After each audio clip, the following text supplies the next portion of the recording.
आदाब, मेरा नाम डॉक्टर सुवर्चला है। मैं जीवा फर्टिलिटी सेंटर्स में साइंटिफिक डायरेक्टर हूँ। आज हम जानेंगे कि वैरिकोसील क्या है और ये पुरुषों में इनफर्टिलिटी का कारण कैसे बन सकता है। वैरिकोसील एक बहुत कॉमन कंडीशन है जिसकी वजह से मेल इनफर्टिलिटी भी हो सकता है और ये लो स्पर्म प्रोडक्शन यानी जो स्पर्म का नंबर है उसे कम करने में एक कारण बन सकता है। यही नहीं, उसके मोटिलिटी में और क्वालिटी में भी ये असर दिखा सकता है।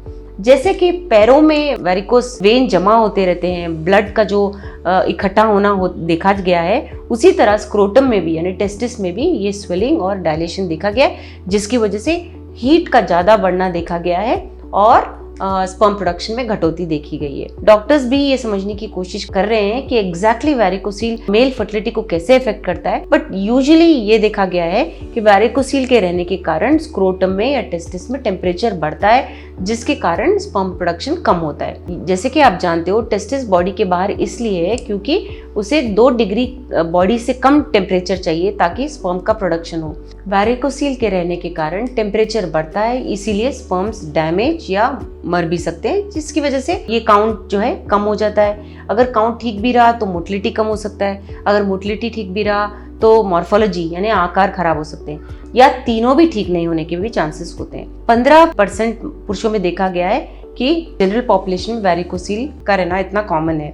40% पुरुषों में जो इनफर्टिलिटी के शिकार होते हैं उनमें वैरिकोसील देखा गया है। वैरिकोसील अक्सर देखा गया है कि टीनेज में शुरू होता है और ज़्यादा लेफ्ट साइड में देखा गया है।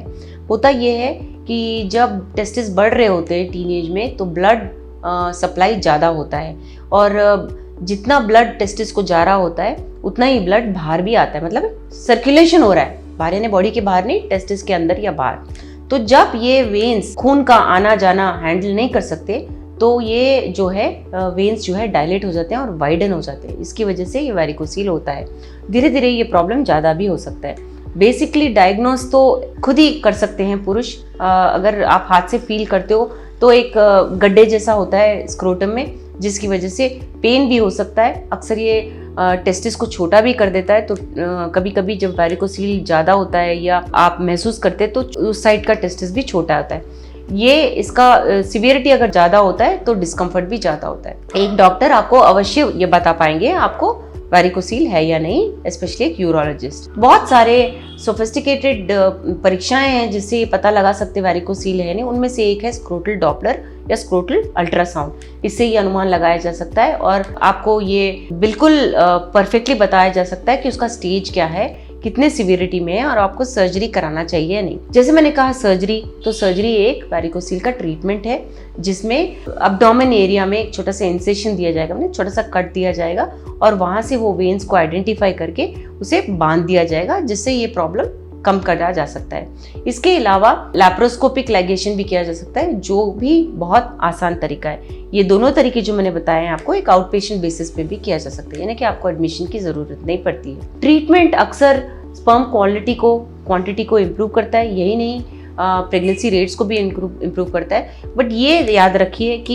ये डिसीजन लेना बहुत मुश्किल होता है डॉक्टर को और बहुत सारे फैक्टर्स वो कंसिडर करेंगे। ये याद रखिए कि बहुत अगर स्पर्म का कॉन्सेंट्रेशन या क्वालिटी कम है, बहुत पुअर क्वालिटी है और उनके वाइफ की एज बहुत ज़्यादा है, तो ये डिसीजन लेना बहुत ज़रूरी हो जाता है कि आप डायरेक्टली IVF के लिए जाएं या आप वेट कर सकते हैं। याद रखिए कि जब ट्रीटमेंट दिया जाता है तो दोनों पुरुष और महिला दोनों के फैक्टर्स को ध्यान में रखते हुए ये डिसीजन लेना पड़ता है। अगर काउंट बहुत कम है और इसके इम्प्रूवमेंट के लिए बहुत साल लग सकते हैं और आपके वाइफ की उम्र भी बढ़ रही है, उनके गर्भ में कुछ प्रॉब्लम्स है, उनके अंडों में कुछ प्रॉब्लम्स है, तो आपको अवश्य वैरिकोसील सर्जरी के बाद भी वेट नहीं करना चाहिए। आपको IVF करा लेना चाहिए, जिससे आपका चांस ऑफ प्रेगनेंसी भी अच्छा रहे। ऐसा भी हो सकता है कि वैरिकोसील सर्जरी के बाद भी स्पर्म काउंट में इम्प्रूवमेंट ना हो।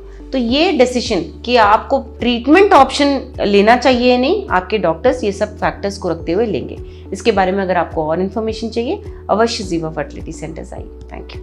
हमने इस वीडियो बनाने के लिए बहुत मुशक्कत की है, मेहरबानी करके हमें लाइक और सब्सक्राइब जरूर कीजिएगा। शुक्रिया।